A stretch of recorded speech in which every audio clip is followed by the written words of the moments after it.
Now that we have our text and our background image flattened, what we're going to do is we're going to add a couple of effects to this to make this really pop out. So as we can see here, we've got our fire text up here on a background layer like so.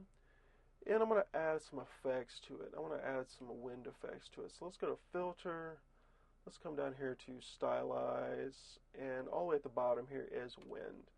We'll hit it like so, and it says Wind and from left. And we're going to say OK because this is what we're looking for.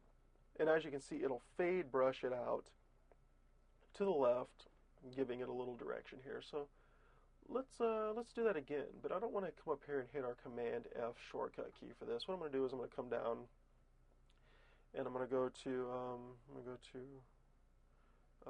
where was it? Stylize. There it is. Wind. And I'm going to go from right this time. That way we've got to kick him back both ways there. So now we've got some fade going on here. So what we're going to do is we'll stop here and we'll pick this up in the next part.